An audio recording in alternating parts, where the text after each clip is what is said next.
the 1989 BMW E30 M3. Probably one of my favorite cars of all time. Once again, leading a classic car club autogasm north of Manhattan up here on the undulating twists. And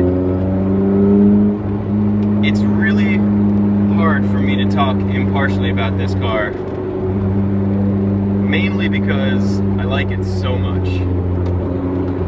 So I was thinking about making a video to display how impractical this car is, of which it is very, very impractical. It's got no rear seats, no air conditioning, race seats, 5-point harnesses.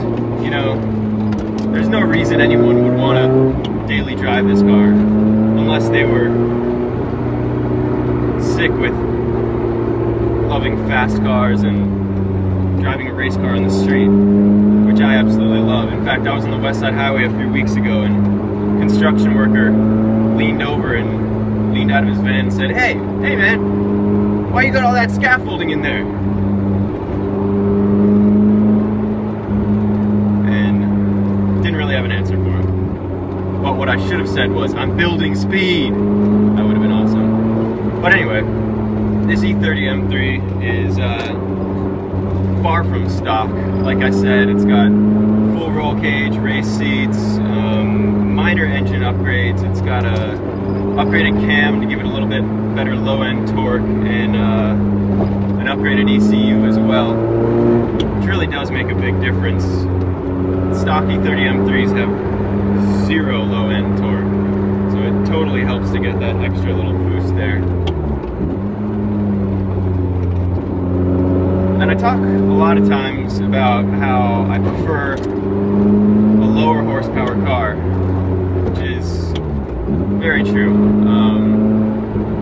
In fact, higher horsepower cars can be a boatload of fun, but you need the space. You need either a track or some kind of big empty stretch of road to really enjoy all that power, because on public streets, you use maybe 20-30% of that 600 horsepower that's in the McLaren.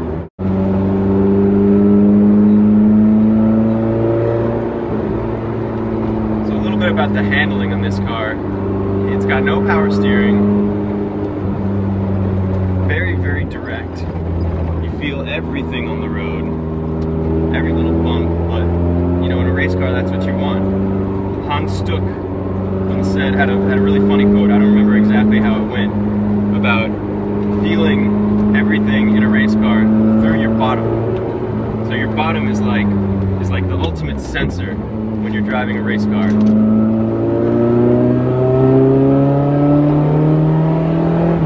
very true in this car. We take this car to the track all the time, and I gotta say, there's nothing more satisfying than forcing passes on a brand new M3 in this 25-year-old 4-cylinder BMW.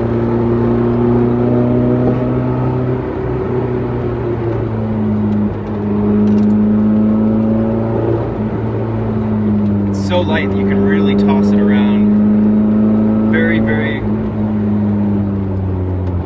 confidence inspiring.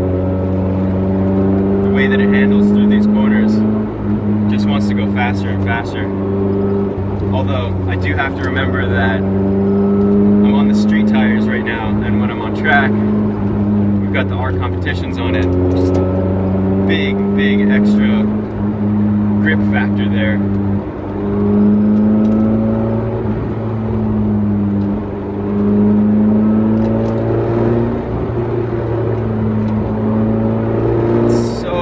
And honestly, if there was much more horsepower, it would be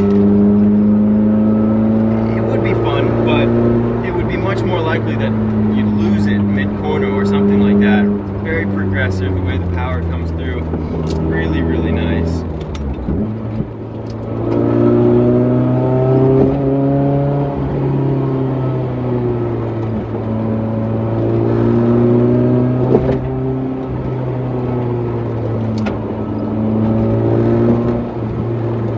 Everything's shaking and rattling around me, you know.